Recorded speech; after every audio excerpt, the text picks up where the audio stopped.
पूज्य मालिक को प्रणाम। सभी भाइयों और बहनों को प्रणाम। श्री रामचंद्र की संपूर्ण कृतियाँ भाग 1। 10 सहज मार्ग के 10 उसूलों की सरह 10 उसूलों की व्याख्या में आज हम उसूल नंबर 8 पढ़ते हैं। सभी भाइयों को चाहिए भोजन करते वक्त जो कुछ मिल जावे खुशी से खावे और ईश्वर की याद में भोजन करें। शुद्ध और पवित्र कमाई का ख्याल रखें। यह एक बहुत बड़ा फ़लसफ़ा है जिसका आगाज़ जिस्मानियत से होता है और इसकी इंतहा वही है जहाँ हम सबको पहुँचना है। खुश रहना यह एक ऐसा समा दशा है जिसका असर उसके नीचे छनना शुरू हो जाता है और इससे सब चीज़ें शुद्ध हो जाती है। यह वह हालत है जिसको दर हकीकत अगर हम जात के बाद वाली हालत कहें तो तर्जुमा मुनासिब रहेगा। इसका ख्याल बांधने से गोया हम उसका ख्याल बांध रहे हैं जो हमारी आखिरी मंजिल है।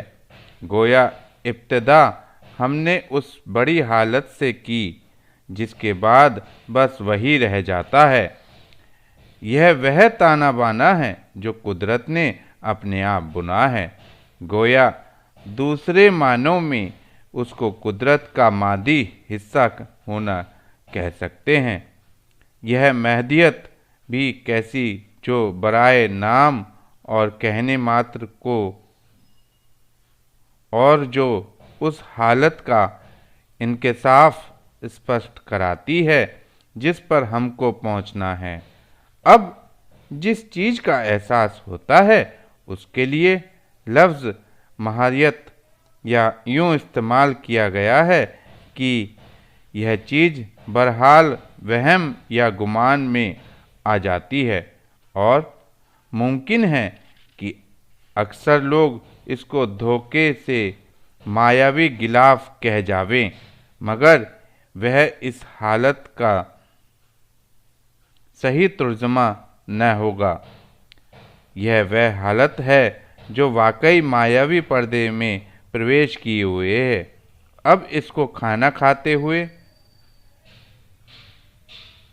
वक्त हम ख्याल में लाते हैं जिसका असर उस मादे पर पड़ता है जो उसके नीचे है, और जिस वक्त हम ग़िज़ा खाते हैं तो जो चीज़ की उस वक्त हमारे सामने है ग़िज़ा में प्रवेश होने लगती है और उसका असर ग़िज़ा में काफ़ी तौर से सरायत प्रवेश करने लगता है।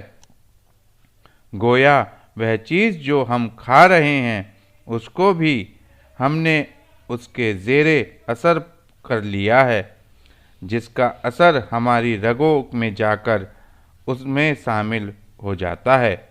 गोया हम एक चीज़ जो बैरूनी हालत में भर रही है हमने उसको कितना अच्छा इस्तेमाल करके अपना काम निकाला। इससे वह परमाणु या ज़रात जो जिस्म में हैं शुद्ध होना शुरू हो जाते हैं और ख्याल का झटका उस चीज़ में भी पैदा हो जाता है जो ग़िज़ा में शामिल होकर हमारी तंदुरुस्ती रूहानी और जिस्मानी में मददगार होता है।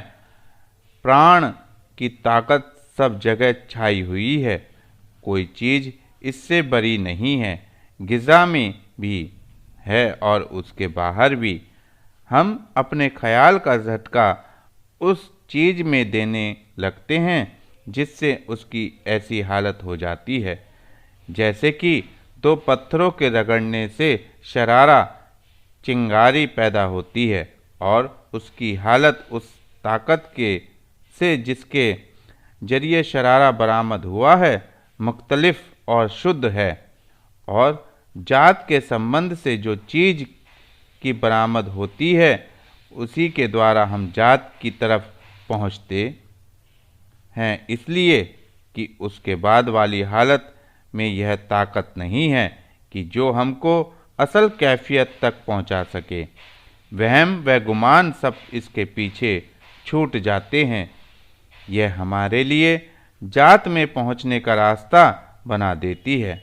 अब गिजा में शुद्धता का ख्याल बांधने से उसमें हमने वह ताकत दे दी है जिसका शरारा हमको उस पर्दे तक ले जाता है जिसको हमने जात के बाद वाली हालत कहा है। गोया इतनी मंजिल हम इतनी आसानी से पार कर जाते हैं। अपने नियम में हमने ईश्वर की याद में भोजन करना फर्ज बताया है। हमारे सब काम ऐसे होने चाहिए जिससे हमें अपने मकसद बरारी ध्येय की प्राप्ति में मदद मिले। अब चूँकि गिज़ा खाते वक्त हम सबसे आखिरी चीज़ का जिस पर हम को पहुंचना है ख्याल बांधते हैं, इसलिए कि हम उसका भी असर कुछ न कुछ साथ साथ ले लेवें और शुद्धता में 1 गुना और इजाफा हो जावे, ताकि उसका असर भी दुगनी ताकत के साथ उस पर गिरे और उसकी ताकत ज़्यादा हो जावे। हमारा आगाज़ पवित्रता से हुआ और शुद्ध धारें जो हमारे ज़हूर उद्भव का बाइस हुई हैं, शुद्ध ही मस्कन स्थान से निकली हैं और इन्हीं की वजह से हमको शुद्धता का ख्याल पैदा होता रहता है। वह धारें जो हर जगह मौजूद हैं शुद्ध की हालत में हैं। ऐसा कभी नहीं हुआ है कि उन धारों में अशुद्धता पैदा हुई हो। यहाँ तक कि ज़माना भी उन पर असर न डाल सका, क्योंकि वह धारें एक ताकतवर चीज़ से बरामद हुई हैं। पवित्रता उसमें कुलीनियत दौड़ी हुई है। वह जात का भन्नाटा जो आगाज़ आलम का बायस हुआ, उसके फैल ही के असरात हैं जो धारों की शक्ल में नुमायाँ हैं और सब पवित्र है। और उनसे जो चीज़ बनाई है इब्तदाई हालत में वह भी शुद्ध थी, मगर इन बनी हुई चीज़ों पर जमाने के असरात ने उनको खालिस हालत में नहीं रखा। और यह दरअसल हमारा ही करिश्मा था, जैसा कि उसूल नंबर 4 में बयान हो चुका है। नेचर की हुई कमाई हुई चीज़ किस कदर शुद्ध हालत में है, इसलिए कि उसकी बुनियादी शुद्धता से हुई है। हम आपकी कमाई हुई चीज़ उस वक्त शुद्ध हालत में रह जाती है जबकि उसकी भी कमाई शुद्धता और पवित्रता के साथ हो। इसमें जो असरात होंगे अपने करीब तर पर्दे पर अपना असर डालेंगे और इस जाल को जिसको आपने बुना है शुद्ध करने में मदद देंगे।